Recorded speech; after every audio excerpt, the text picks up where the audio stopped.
Education pattern में change लाई। मैं तो इतना भी बोलता हूँ, स्कूलों में जब स्कूल के वहाँ एडमिशन होती है तो कम से कम ये पूछा जाए, बच्चे के माँ बाप बुलाए जाएं। जब बच्चा थोड़ा हाईली एजुकेट हो जाए, माँ बाप को बुला के उनसे पूछा जाए, कुछ एक प्रश्न पूछे जाए कि आप बेसिकली क्या करते हो। जैसे कि मान लो घर में जमीन पड़ी है 50-60 बीघे 100 बीघे, तो लड़का एजुकेशन करके वो चले जाता है, कोई दिल्ली घूमता है, कोई फॉरेन कंट्री घूमता है, कोई कंप्यूटर इंजीनियर बनता है, तो घर में जो 100 बीघे जमीन वो खाली पड़ी हुई है। खाली पड़ने से कोई देश की तरक्की नहीं होगी। इंजीनियर तो जिनके पास जगह जमीन है वो इंजीनियर भी बन जाएंगे, वो भी बन जाएंगे, पर जगह जमीन वाले आदमी भी बाहर भाग रहे हैं। क्योंकि मैंने कुछ अरसा पहले एक बात की थी कि नेता का बेटा नेता बनना चाहता है, नेता का बेटा नेता बनना चाहता है, मुलाजिम का बेटा मुलाजिम बनना चाहता है, मगर किसान का बेटा किसान नहीं बनना चाहता है। इसका मीनिंग बताओ मेरे को क्या है। आज कोरोना के टाइम में अगर हमारी फार्मिंग पक्की ना होती, हमारे पास दाने खाने को नहीं होते, तो चाहे बड़े बड़े अफसर है तनख्वाह लेते 2 लाख, रोटी कहाँ से खानी थी।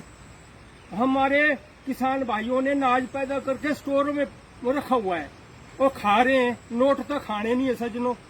तो सबसे पहला हमारा जो है ये कृषि का जो पिलर है, इसके लिए बहुत सीरियसली सोचो। अब मैं जैसे एक चीज मैं सोचता हूँ, आजकल ये हमारा एरिया आउट से राजस्थान तक रेन शेड एरिया है, यहाँ बारिश नहीं होती बरसात में, क्योंकि मानसून आती है वो नोगी से परे परे हो जाती है, और जो कुछ बचती है रोहतांग टकराती है और राजस्थान तक हो जाती है। हम बड़ा भारी फेस कर रहे हैं इस टाइम। बगैर पानी से हमारे साइज नहीं बन रहा है सेब का, फसलों का बुरा हाल हो रहा है। अब पानी के लिए ध्यान देना बड़ा भारी जरूरी है। जो सक्सेसफुल किसान तभी होगा जब उसके बाद पानी होगा। पानी के लिए सरकार को मैं तो बोलता हूँ कुछ टास्क फोर्स गठन करनी चाहिए। ये पीने का पानी भी उसी के पास है, इरिगेशन का पानी भी उसी के पास है, और स्कीमें भी उसके पास है। किसानों के लिए कृषि का जो सिंचाई की स्कीमें हैं उसका महकमा, उसका एक्शन ही अलग होना चाहिए, ताकि किसान शिकायत करे भी मेरे खेत में पानी नहीं है। पानी की स्कीम का मैं तो एक चीज बोलता हूँ कि हमारा दरिया यहाँ से बहता है और जाके राजस्थान, हरियाणा, पंजाब को सिंचाई देता है, मगर हमारा कुल्लू का एरिया ड्राई पड़ जाता है। तो इसके लिए कुछ सोचो, क्योंकि अगर ये बारिश 100 साल पहले भी यहाँ कम होती थी, अगर ये बारिश इस एरिया में 100 साल पहले भी कम होती थी, तो अगले 100 साल में भी ये कम होगी, अगले 100 साल में भी ये कम होगी। जब ये बारिश ही कम होगी तो इसके लिए सोचना पड़ेगा, क्योंकि एग्रीकल्चर पिलर अगर मजबूत होगा तो देखो आपके सामने कोरोना में तो बेचारे मर रहे हैं लोग, ये तो दुर्भाग्य है। मगर मैं बोलता हूँ अगर अनाज नहीं होता तो भूख से भी मरना था।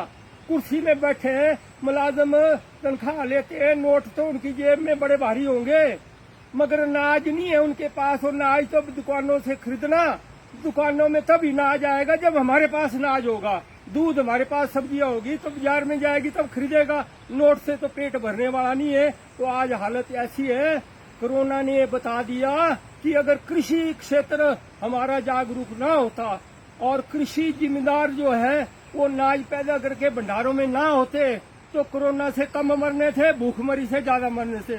धन्यवाद। जय हिमाचल।